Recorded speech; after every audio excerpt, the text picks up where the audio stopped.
Okay, we're going to do our little 420 special here on 2020. I know it's a tad bit late here, guys, but you got to give me a break. They didn't let me back on till the 15th or 16th, and I didn't have it ready. And in fact, I've got another one coming that's going to be talking about the anointing oil and show you the reality of that. But um, what we're going to talk about here and go through, and I haven't done it yet to find out, but we're going to see that these false facts about marijuana you always thought were true. And I want to see if people, I'm sure I have people that do smoke that watch my videos, but also um, I'm sure there's people that do not. But they may be experienced around it somewhat before and things along that nature. And so we're going to take a look into these false ideals that were bought about it.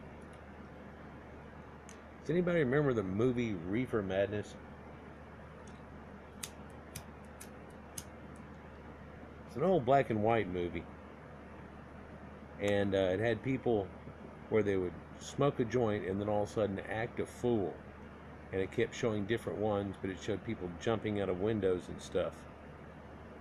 And it was in the 30s or whatever, but the only thing I know about reality in the 30s was people in the stock market when it crashed were jumping out of windows and acting a fool, and whenever they would get real drunk they would act a fool too. And it always seemed odd to me that it's okay for one vice but not the other, and why people had tried to select and things like that. And it seems like they took it all the way down and even took away alcohol there with prohibition, but then that wasn't going to work, and so they brought it back because even the people that wanted to have it were drinking and so on. But from reefer madness to legalization, the perception of marijuana has changed drastically over the decades, with a seemingly unstoppable march towards nationwide decriminalization and legalization moving along steadily. There's a lot of false information floating around about everyone's favorite Mary Jane, whether you pass on grass or a seasoned smoker. So let's look into this, and hopefully this will be lined up each time. So there's a idea that marijuana screws with your brain, makes you crazy, and cause lung cancer. And there's worse things than it says off that. And we're supposed to be made you have tumors and all kinds of stuff too. I remember people saying, "Do you remember this?" Well, if you smoke weed, you're running the risk of forgetting everything you know. You ever heard that? Or becoming a psychotic and getting lung cancer. You ever heard of that? Well, you'd think that, well, maybe you can get lung cancer, and you'd think because it's non-filtered, like cigarettes are filtered, but it's non-filtered, so it'd probably take more of a chance of it, you'd think, right? But in reality, there seems to be possibly less, and they're figuring out now that it helps to treat cancer. And one amazing thing that shows you that is this video I did on the Ice Princess. And she was found to have died of cancer, but also had a bag of weed with her. But then that wasn't uncommon to all the Scythians, and I talked about that last year about this time. But now, becoming psychotic, you'll forget everything that you know, lung cancer, all this stuff.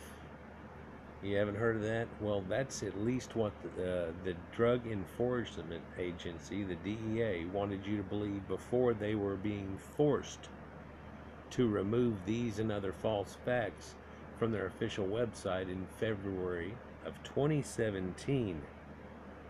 This crap was on there at 2017 after a legal petition was filed by the profit agency group Americans for Safe Access. The DEA removed various misleading statements.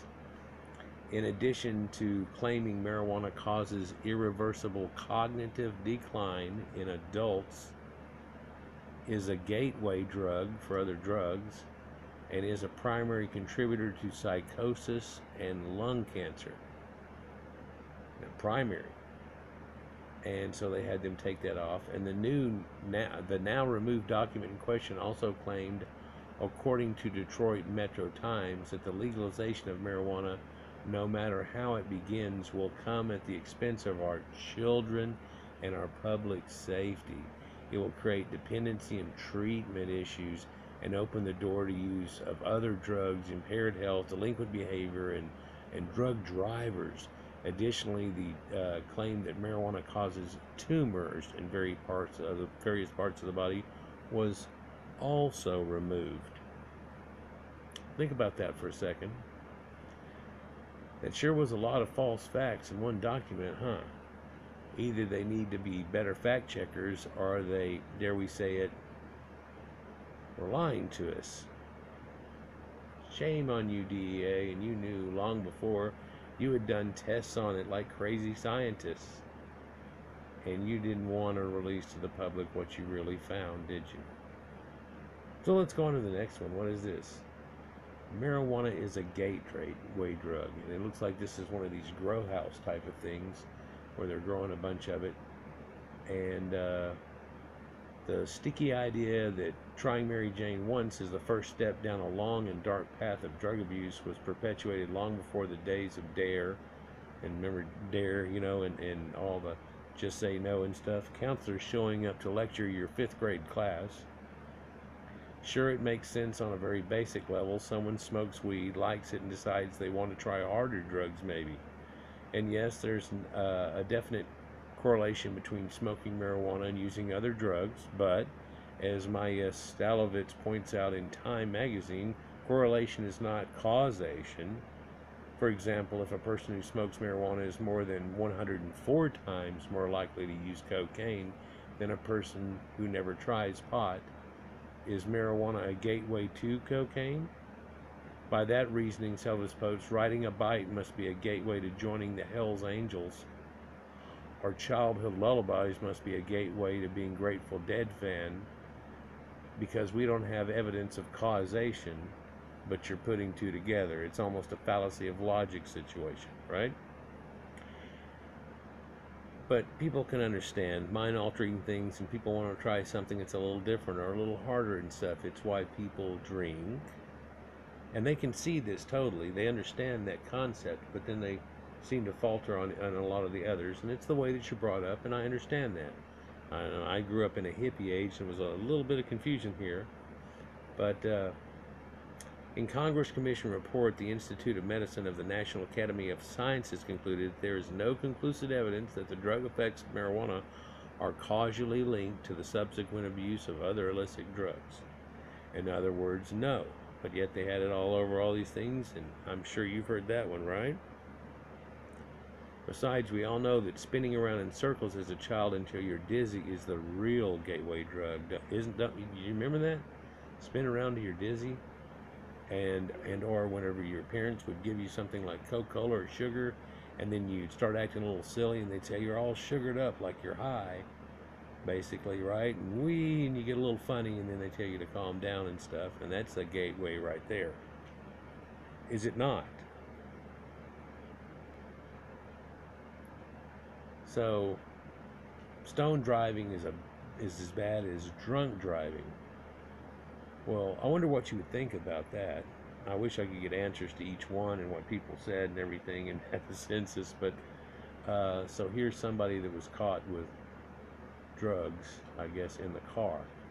It's a common misconception by those who've never gone on a journey that driving under the influence of marijuana is just as bad as driving under the influence of alcohol, as science and experience shows that simply is not the case.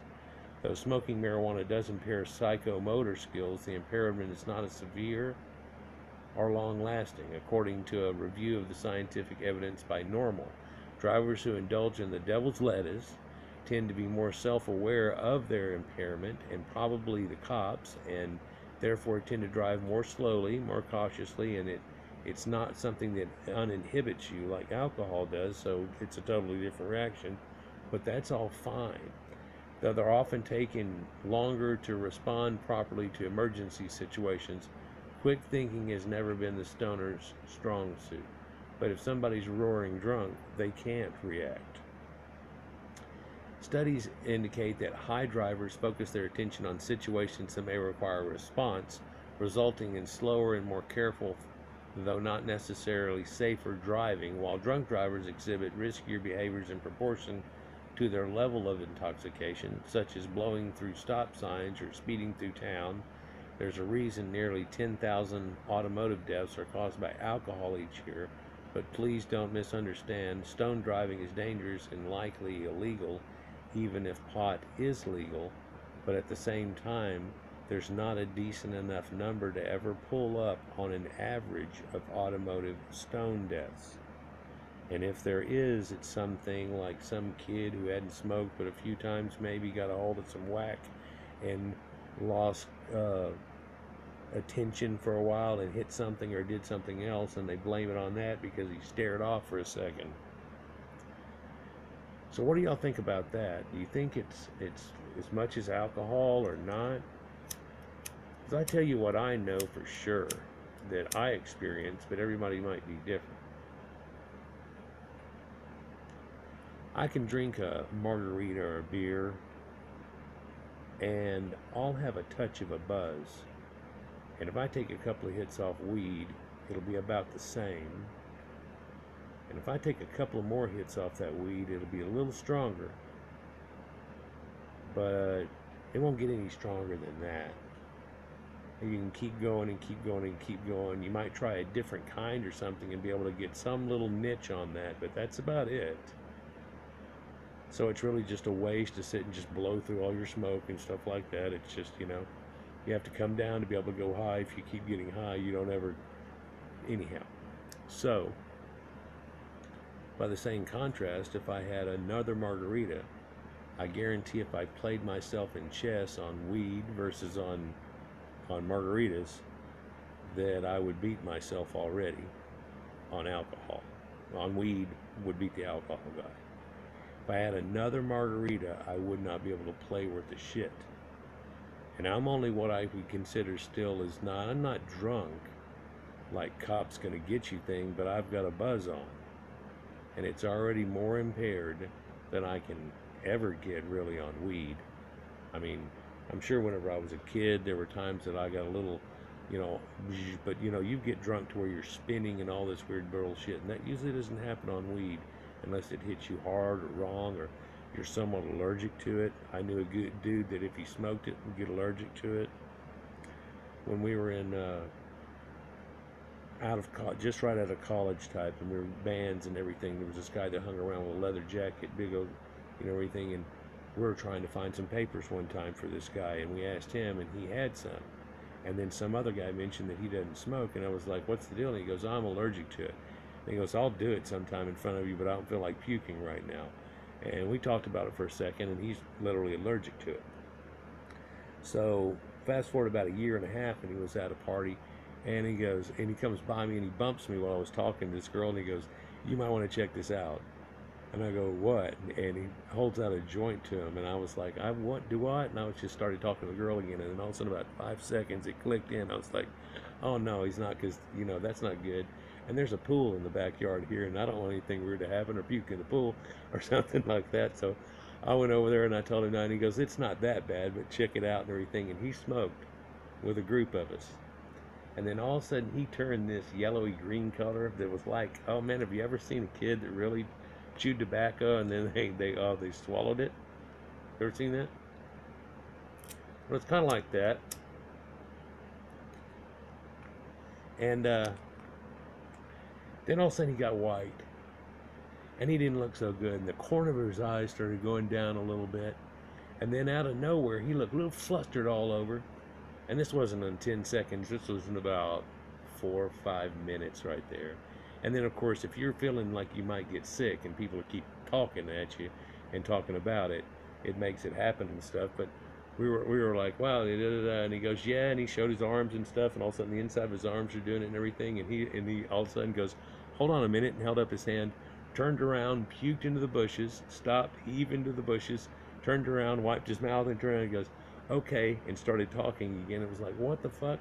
He's all paled out and everything, and that lasted for a couple of minutes and everything. He threw up again one more time, and then he goes, I ain't got nothing else to puke up or whatever. And then so we kept talking, hey, you want to sit down and this, that, and the other, and he was able to ride that out for about, I don't know, 45 minutes to an hour. and then basically just felt like shit and wanted to go home and blah blah blah. But I remember it happening, just to share it with you. But there are other things too that I met. I've got a good friend growing up, and he never knew it until he got adulted, that his mother was allergic to grain alcohol and couldn't drink. And so, as a vice, she had found pot whenever she went on a trip to Jamaica or something one time, and decided, hey, that's like it, and I don't get sick or anything, and blah blah blah. And so she went with that, and moved to Hawaii, and everything was pretty cool, especially when we found out, and I got to go visit stuff. But marijuana causes a lack of motivation. Well, I could see that. I mean, if you were going to sit around and get high and then decide you were going to go do something and you're like, I don't want to do this while I'm high, so that would ruin it all. But the fact is just you just go ahead and do it, and you consider it like over with, just like you don't drink. You know, it's just common sense, right? It makes sense. There's no reason to get all whooped up and then try to do something. Although there is that joke, hey, have you ever done this? Oh, have you ever done this on weed? But anyhow, we all remember that guy in high school who smoked a lot of weed and never really ended up doing much with his life, right? You know, the one everyone in your hometown calls a burnout. People who smoke weed just all end up like that guy, right? Even though you don't believe this judgmental statement, the stereotype perpetuated by television, movies, and some of your high school buddies is that typical stoner is a bit of a couch potato, needing to peel their atrophying muscles off the couch and walk to the kitchen and grab some munchies, which they probably don't have because they're too lazy and go to the store to even do it in the first place. So that's the thing, you don't want to go out driving and stuff like that. You just, hopefully you got hooked up before everything's over with, you know. Which they probably don't have because they're too lazy to go to the store. And while some potheads are lazy, so are plenty of straight shooter people. Likewise, plenty of weed smokers go on to become ultra successful, just like that your square classmate who never did anything cool but runs a Fortune 500 company now. I know a kid that was in high school with us that was a nerd, badly. We would walk around him, and if anybody cussed, he would blush. Not him, if anybody cussed, he would blush. Fast forward 2 years later, and I saw him down in Austin going to college, and he was bonging out and going crazy and come out of his shell. And it made all the difference in the world for that guy. And he went on to be real successful. And he owns a collection of famous autographs, like something that back then was worth $100,000 autograph of Thomas Jefferson. And him and his dad would make these things that were displays that were like 4 inches deep, and they would make copies of it and then have the real one there, and the copies were progressively a hair bigger and things, and they would put them on there. They would look 3D, and they'd have this documentation with it and stuff, and then bam, it's still on the wall. Like how you'd sell it to somebody or show it on display, something like that, rather than just hide it in a booklet in a little envelope or something along that line. But and I've got a lot more successful studies than that. Here's one for you that nobody probably knows, and I think I said it 3 years ago in Christmas, maybe even whenever I was drunk that time, and I don't think I left out. I didn't even release that video where I was all like, man. But anyhow, Bing Crosby, White Christmas. Everybody loves him. Well, he's known to have been a smoker all through that time. That guy right there, yeah. He's a smoker. And so what was in that pipe he carried around all the time? Well, and the story is that him and David Bowie got stoned before they sang the Drummer Boy that everybody's familiar with, where they doubled up doing it and everything, and had a blast. I don't know how much, there is to that and everything, but you can think of every rock and roll artist that's ever been and stuff like that, and most of the musicians in general of being that way. But there are famous people who have smoked before, and I don't want to go into a list of them, that are for sure known to have done it and so on. Marijuana is highly addictive, and this is some what do you call it, pharmaceutical made stuff that they would sell now in one of the places that you would put in something as an additive. It's not like you got to even smoke it or whatever.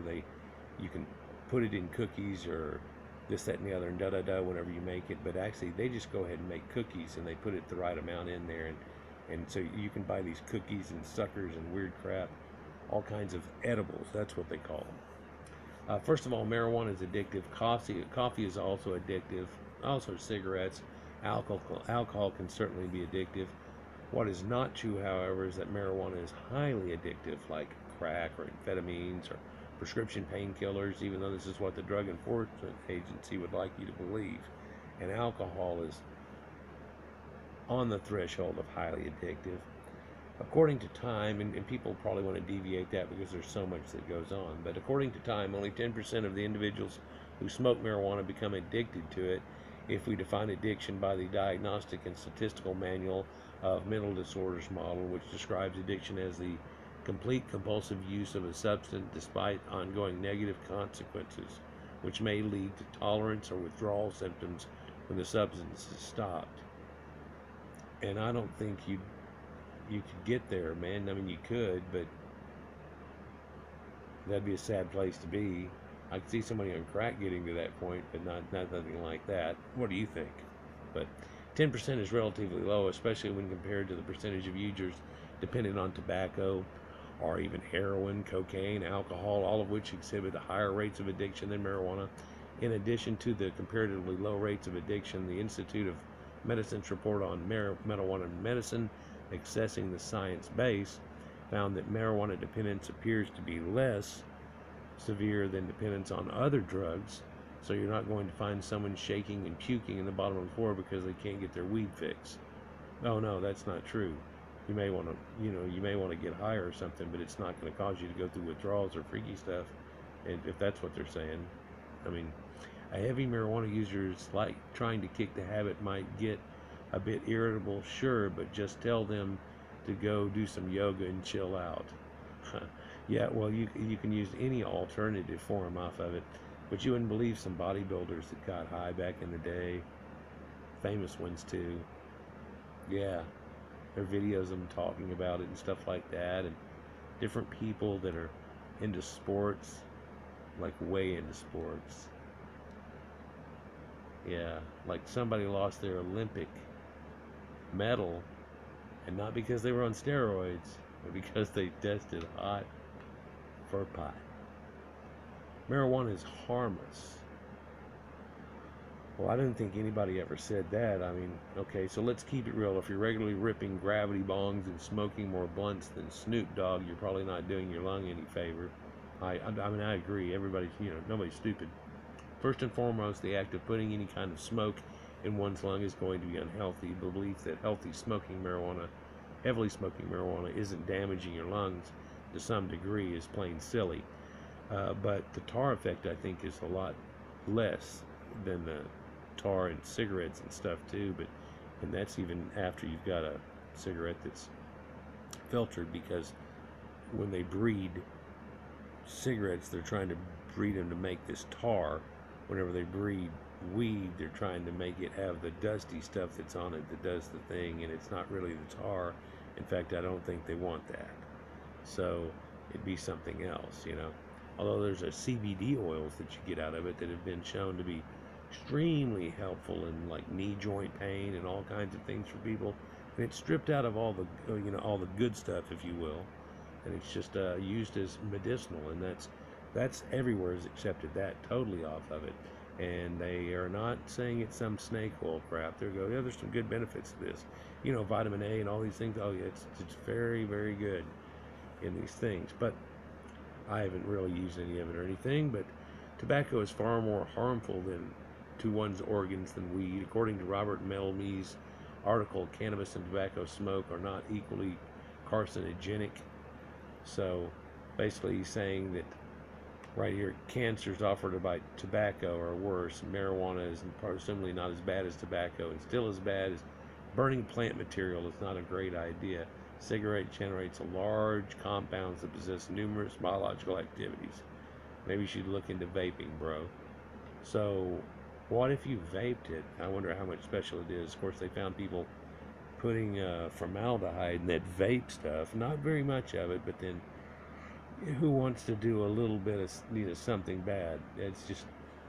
Furthermore, using marijuana in any form can potentially have harmful effects on one's brain, particularly because of THC, the stuff that gets you high. In the opinion of Dr. Shershot Chong, the Boston Globe, each hit of THC rewires the function of this critical cognitive system. It's clear that marijuana has potentially harmful effects on one's body and brain. So do alcohol, cigarettes, energy drinks, and candy. Thinking any of these things is harmless is just plain stupid. It's all about moderation. And it's also all about what you thought. We started realizing the harmful effects of sugar, and how sugar's a gateway drug, and you could just go ape shit. I mean, I'm sure the Puritans at one time probably thought that all these things should go away, but false marijuana prohibition protects kids. So I don't know if this is prohibition or a pro. Some people believe the prohibition of marijuana protects children from its influence. These people are wrong. Kids are smoking pot more and more every year, according to the New York Times, who claimed that in 2011, 1 of every 15 high schoolers was smoking weed on a daily basis. In 2012, CBS reported that kids smoke pot, more pot than cigarettes, because everybody's been so bad about cigarettes. Roughly 70% of teens and adolescents believe there's no great risk in smoking weed once a month. According to Vice News, given the number of kids smoking pot and the use of marijuana being illegal under its U.S. federal law, it seems obvious that the prohibition, more than ever, does little to protect underage individuals from the potentially harmful substance. And it's not like they have candy cigarettes sitting around and you see everybody smoking and you want to be like them. But when you start to get older, you may want to take a drink, or you may want to do that. You might accidentally drink 2 beers on an empty stomach and puke because you've never done it before and freak out. But find that these people are a little buzzed on weed, don't seem so bad, smoke it, you don't puke, it made you kind of funny, I kind of like that better in the first place. Who knows? It can go a bunch of different ways. Conversely, it's possible that the legalization of marijuana decreases the rate of teens using it. After Colorado passed Amendment 64 in 2012, effective legalizing weed and treatment similar to alcohol use by teens took a slight decline. That might not happen if legalization in all parts of the United States, of course, but it was very interesting for now. It was also interesting that they made, was it 2.5 times what the whole lottery made? And they found that they could budget the entire school network and have a bunch left over to really hook the schools up with just it or something like that. I saw these different case studies and how much they made for America in taxes, and it was like incredible the first couple of years or something. It was $750 million in taxes or something. That may be way off. So marijuana is legal in Holland and Portugal. So have you ever heard this, where you can go to Holland and stuff and it's legal? Well, I ever had the bright idea of stone in your friend's basement, moving to the Netherlands or Portugal just so you can smoke weed without the hassle of cops and whatnot? Well, you can, but it's not technically as legal as you think. In the Netherlands, cannabis is not legal, despite what many people commonly believe. The Dutch just officially turn a blind eye, having no interest in enforcing laws against shops and cafes, and so they really call it coffee shops. Growing your own plants, selling it on the streets, or importing weed are all illegal offenses in the Netherlands. You'd have to do it on that other basis.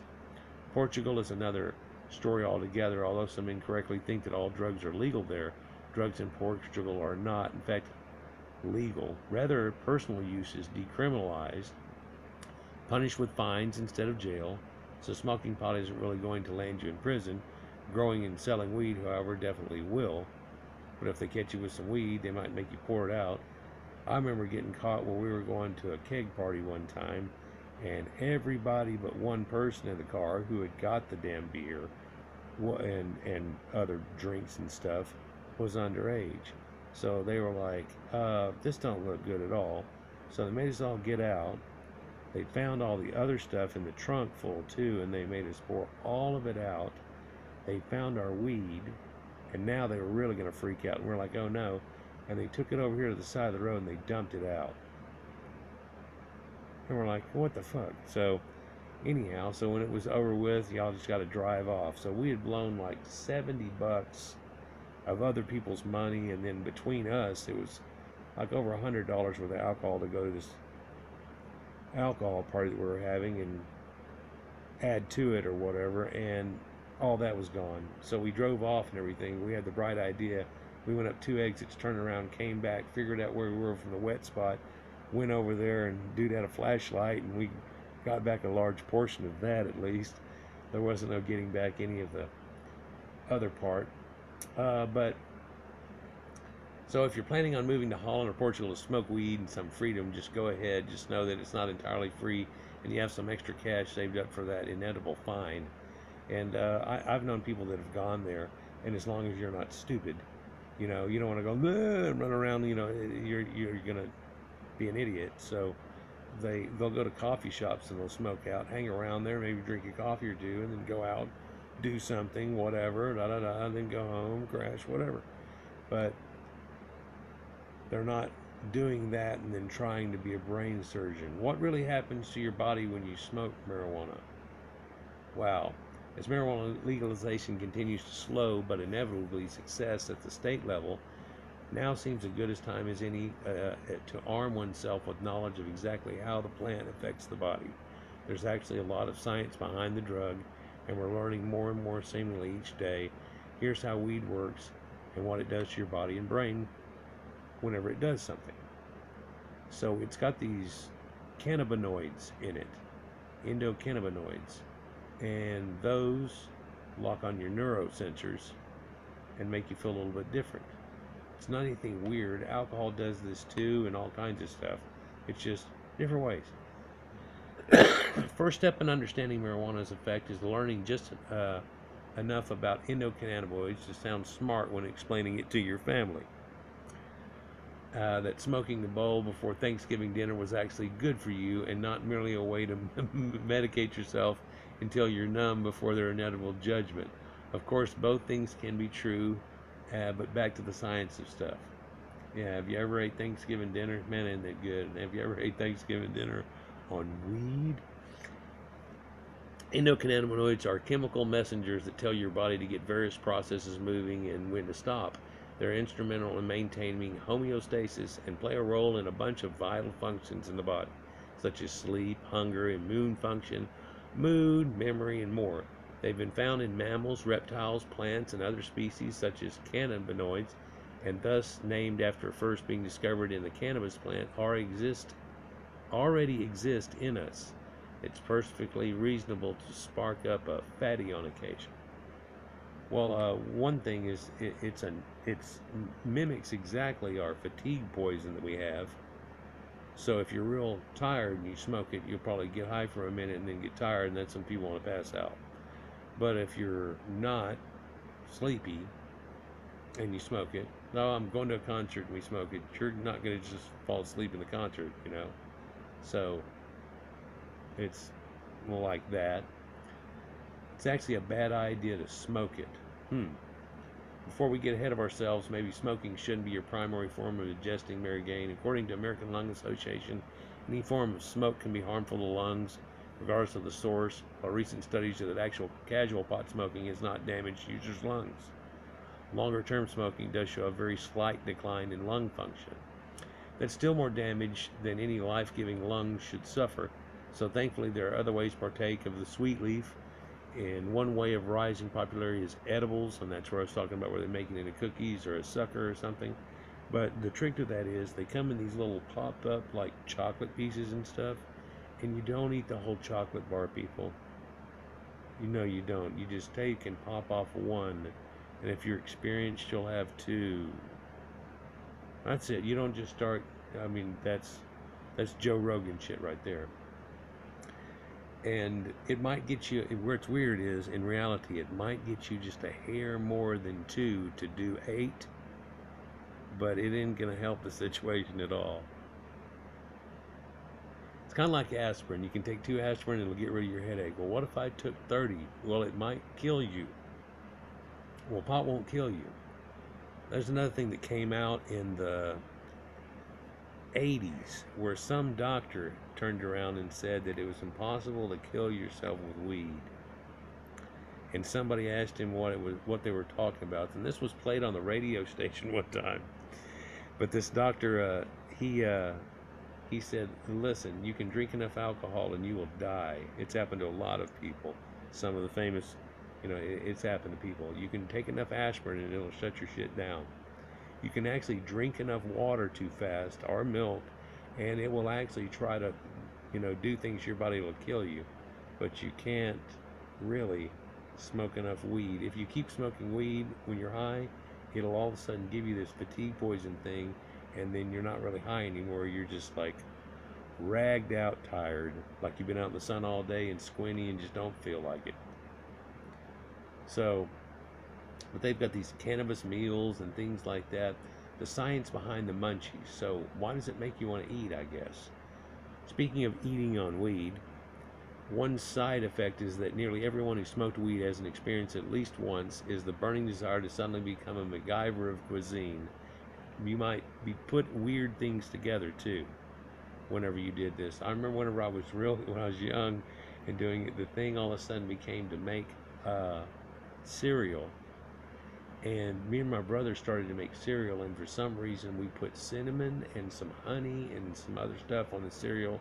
We thought it was fantastic when we ate it, but I mean, then the next day you'd be like, I'm not going to eat that. But at the time it was like, yum, yum, yum, yum, yum. Anyhow, they'll concoct unheard of food combinations with sandwiches rivaling dagwoods, all in an effort to eat everything in the kitchen. By the way, this is the Shaggy and Scooby-Doo type thing.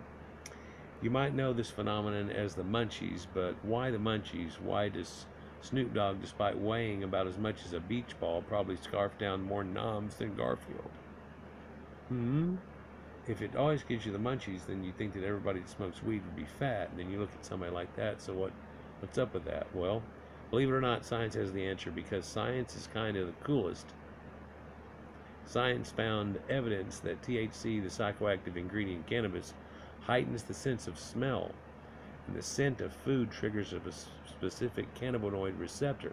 It makes you want it. It's the desire of food. Whenever you smell a food and you smell it and you're like, oh, it's that. The scent of the food triggers specific cannabinoid receptors, and which in turn increases one's desire to eat, particularly due to scent and taste being connected. So next time you find yourself eating pickles dipped in Nutella and rolled with bacon after getting stoned, you'll know why. And I hope not. Ooh, that's just hellish. But then having Nutella on something, is pretty cool. And having bacon on something, but other than a pickle, no, that sounds like a pregnant lady's thing, and that's not the same thing. There's just little nuggets, but apparently it's still sold in a little pill case. Cannabis is used for medicinal purposes, and for centuries, starting back in 2730 BC, when Emperor Xinyang would prescribe marijuana tea for all sorts of ailment. Later on in the 18th century, an Irish doctor named William O'Shaughnessy found that marijuana helped alleviate pain, and he's now credited with populating weed medicine use in America in the first place. There's a large gap between that, but I've shown you where weed is apparently used for purposes in these Proto-Indo-Europeans dating back to 6,000, 7,000 BC. They found a rope made out of hemp, so that's not a joint or anything, but they found a rope out of hemp. It's like 16,000 BC, and it's made like good rope, and woven. It looks like rope, but still looks like rope. Of course, there's only a little piece of it; the rest had rotted away or whatever. But there's mounting evidence that cannabis is effective pain management and may be safer alternative to highly addictive, often fatal opioids. And I would say that's not necessarily true. If you have bad back pain and things like that, pot's not going to get you rid of it. You might get so high and start watching something on TV and kind of forget about it for a little bit, but try to stand up. So it's not going to do that. Whereas if you get on a Vicodin or whatever, you might be able to stand up. So it's not going to take the place of that situation. However, he says there's a severe shortage of testing, which ultimately impacts those who need the plant for medicinal purposes Also means it's a study you may have to be seen in social media or about to get a real life Cheech and Chong and make $3,000 a week is totally bogus. So if you're thinking about, oh, next time I'm going to be rich about it or whatever, I found a guy that said that to get that license and everything going, much less the facility and stuff, is like 100 and something grand. So there's a lot into it. Then you got to buy this stuff and all these lighting and all these things, and somebody better know what the hell they're doing. So it ain't all that. And there's also been a bad side to it where some people have tried to rob all these other guys, show up with guns, and they're going to steal your weed or whatever. Yeah, you can picture it, right?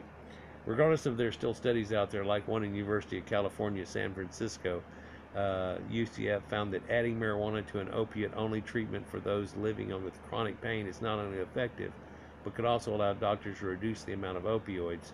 Oh no, there's something. In addition, the University of Michigan found that patients who use cannabis in lieu of opioids reported a 64% decrease on the use of opiates to manage their pain. So it could be something that was used in conjunction with it, and you wouldn't get so addicted to pain pills. Long-term use, they're going to get less and less effective, and you have to take more and more. But if you can hold that off for 10, 15, 20 years, then that makes all the difference to a lot of people. A lot of them don't have pain in that early of a time. So, and in 20 years, who knows what we'll have, right? So it makes a great difference to it. This is page 5 of 7, but we're hitting 40-something minutes. I don't know if we'll go to the very end of it. It's probably got something very uplifting at the end. Interestingly, weed helps patients suffering from pain differently than you may expect by increasing the person's tolerance for said pain versus virtually actually killing it. Coincidentally, college kids have been unofficially studying how cannabis makes the pain of attending college more tolerable for decades. Oh, there you go. Well, now I'll tell you another story. I knew a guy whose brother had cystic fibrosis, and it took him out eventually. But as it took him out, he was one of the few people that ever got a license to have weed. And it was government weed, so you'd think it'd be great, but it was shit. In fact, he'd sat there and broke it down before and said there are stems and everything all chopped up in there. They're like they're running through a coffee grinder. So he would give them to John.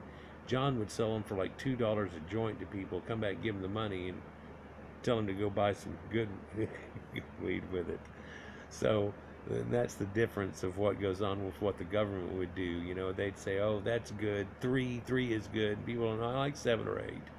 I like 7 or 8 because then I don't have to smoke so much. 2 hits versus I never get there. But that's another question altogether. So we're hitting 43. So it's how it stops anxiety and how it almost and also might increase it. And we're not going to read this in word for word, but I can tell you now that they've started giving it to people that have a fear syndrome from being in the service and stuff. And it has really helped a lot with a lot of people. But then you always think, oh, them damn guys that are in the service, they always want to be like, listen to Jimi Hendrix and Vietnam and everything. And it's like, no, you don't understand what you're saying. And a lot of these people, before the point of doing it, would have never smoked weed, but they got them to try it, or gave them something like pills of it as an edible, and it turned into it. So, and he talks about edibles, vaping, different things like that. Going to a dispensary with a knowledgeable staff is your best bet. So if you're going to do it, try to go through that route. But of course, you'd have to do that in a state that does that. So anyhow, guys, like, share, and subscribe, and enjoy. And so that's happy 420 2020. Put some thoughts down in the comments there about if you've ever heard of those crazy things that they said it would do to you. For yeah, they told us that when we were kids. Remember, this is your brain on drugs? Right. And then they just say no, and they went crazy with it and started telling you rock and roll was going to make everybody freak out. Peace.